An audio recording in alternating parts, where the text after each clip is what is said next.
Hello everyone, welcome to my channel. Today we're going to be making Bacalaitos Frito, but without the bacalao.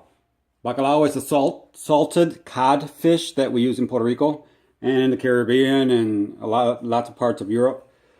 It's again salted cod fish. I'm going to make this vegan, so I'm going to share my recipe with you. So what you're going to need is, to get this started, we're going to use seaweed. This is what I'm using. Nori. Or you can use dulce, or you can use this triple blend. Okay, whichever one you like. I'm going to go ahead and use both of them today. So I have here my Vitamix. If you don't have a Vitamix, just use a blender. It doesn't matter. And I'm going to put in a cup of flour. And I'm going to put in, if you don't want to go through this, you don't have to. You can just go ahead and cut your seaweed up in pieces. Or if you use this exclusively, you don't have to go through all of this. So I'm going to put in a sheet and a half of nori.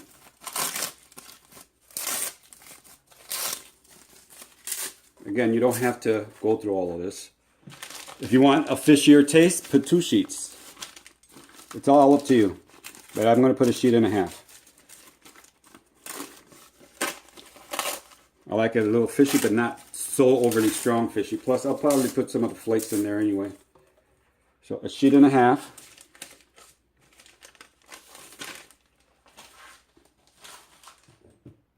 Cover your blender up. And blend up. What the flour does, it keeps it from flying all over the place.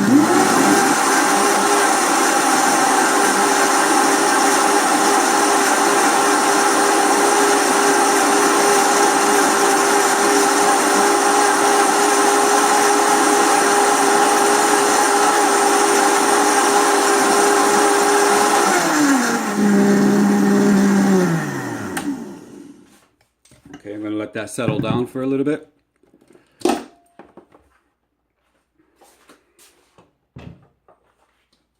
Then here I have a bowl, and I'm going to put another cup of flour in here.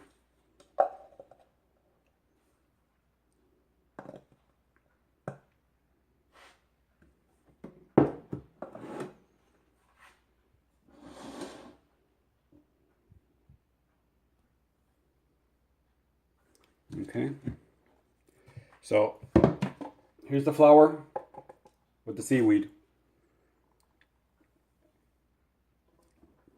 And that'll distribute that seaweed, that seafood flavor, that fishy flavor all over the place. Okay, it already smells like fish, just the seaweed. Again, you don't have to do this part. I like doing it because it actually spreads the flavor of seafood through the whole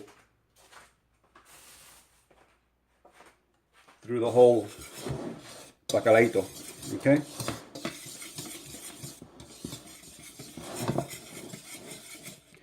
Here I have a half a teaspoon of baking powder and 2 teaspoons of salt.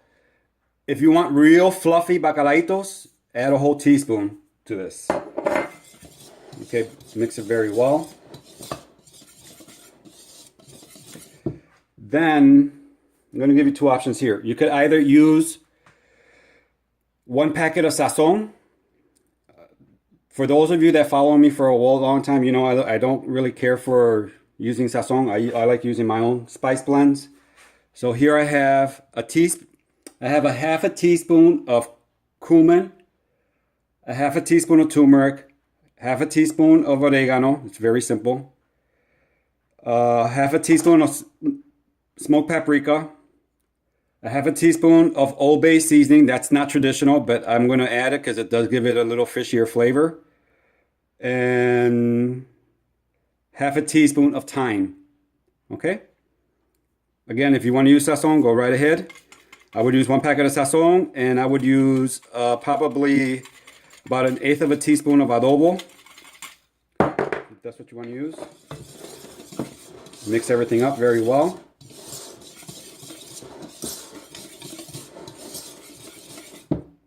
And I'm going to go ahead and add some of this dulce, probably about a tablespoon.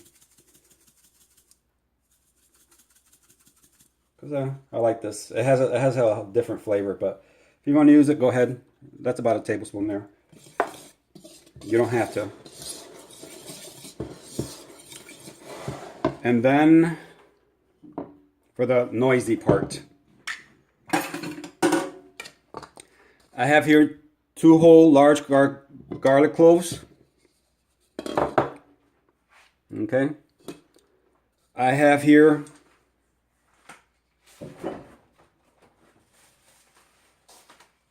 this is Recaito. It tastes like cilantro. This is the Recaito leaf. Okay, what I do is I have 8 leaves here. What I do is I take 8 leaves, wash them, fold them in half, and just chop it up. Because we're going to put it in the mortar and pestle. So you can chop everything up to fit in there.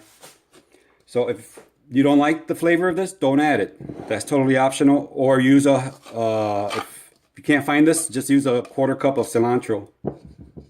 Okay. I have here half an onion.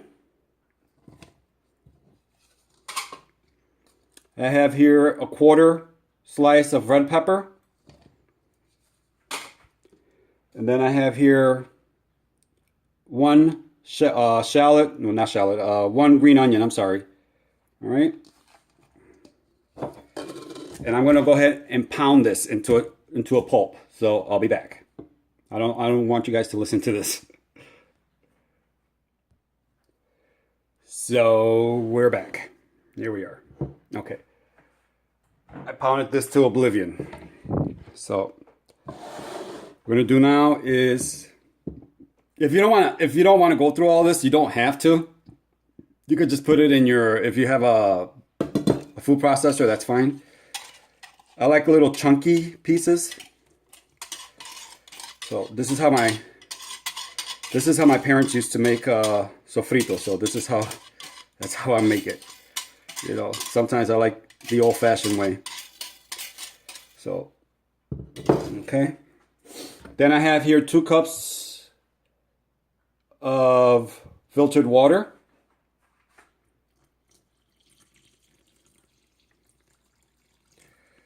You can add it a little at a time. You can, if you don't have a whisk, I would do a thirds, so you don't end up with a bunch of lumps.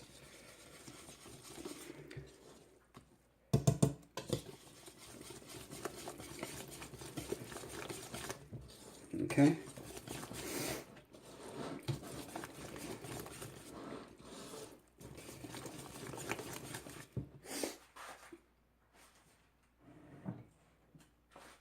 And last but not least, cracked pepper to your taste.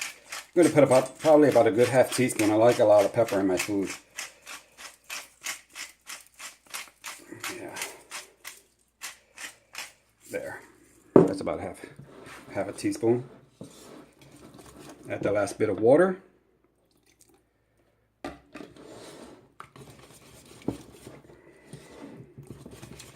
Now, what we're going to do is let this sit for at least 15 to 20 minutes before we make our fritters. Okay? That'll allow for all the flavors to bloom from the seaweed and flavor the actual flour. Yes, this is how we make it in Puerto Rico, okay? It's a little watery. It's a little waterier than pancake batter. It's not like a pancake batter. It's a little runnier. That's what makes it very crispy and not so spongy.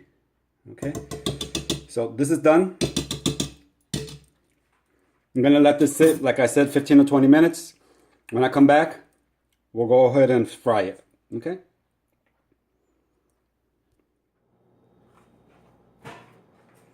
So here we are. The batter's already sat for 15, 20, actually I let it sit for 20 minutes. At this point, taste it for salt, or if you feel it needs any seasoning. To me, it was perfect just the way it is. I didn't add any more salt or anything. I also wanted to point it out that I'm making these because Monique Spence, one of my followers, actually requested this. So I still owe you the citrus slaw. That's all I'll be making that next, all right? I didn't get time to go to the grocery store. All this other stuff I had on hand. So just put a little dollop in there. Make sure that the oil's nice and hot, and it is. I have a ladle, which is about a cup. So what to do is pour it, and you want the oil going to a circle. See how I did that into a circle?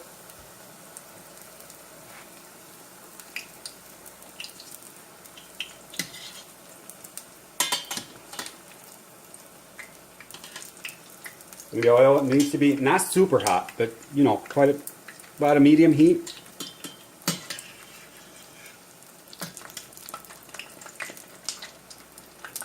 These are Puerto Rican bacalaitos without the bacalao. So no fish had to suffer for this meal. Flip it around.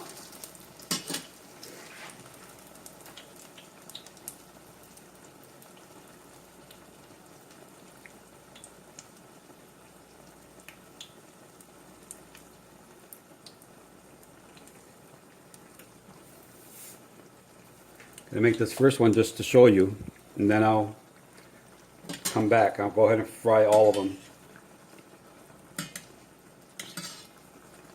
So Monique, here's your bacalaitos, your Puerto Rican Bacalaito Fritos. Just a little more heat.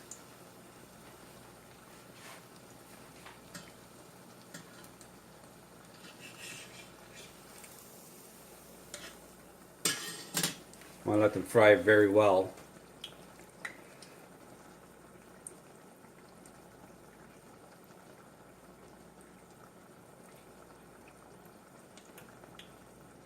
Puerto Rico, they make these huge, I mean huge bacalaitos on the street. They have all these people out there that specialize in just making this. This is like a delicacy in the island. People take a lot of pride in making this. So here we are. Strain it. Then I have a colander here with some paper towels, because you really want to like stand it on the side and just let this drain. See, I lay it vertically and I let it strain. And let me show you that technique again. Take your ladle in the middle, and then go in a circle all the way around. Okay? That's how you get a beautiful, like, because if not, they'll come out so fat. They'll come out little chunky pieces, and you don't want that. You want a nice, thick bacalaito, but you want it a little, not super thick. You want it nice and thin. So, here, I'll show you. See how it comes out nice and thin?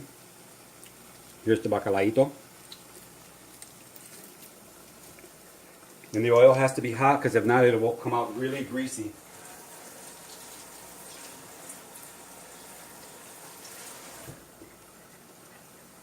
So, let me go ahead and fry this up, and I'll come back. So here we are.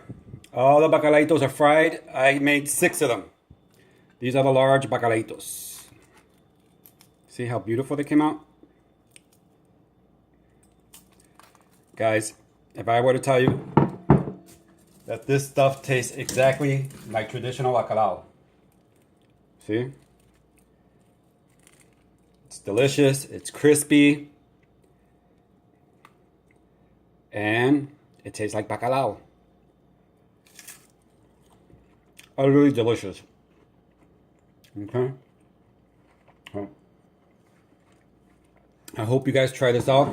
If you guys are Puerto Rican and you miss bacalaitos and you're vegan, believe me, you're not going to be able to tell the difference. It tastes exactly like bacalaitos.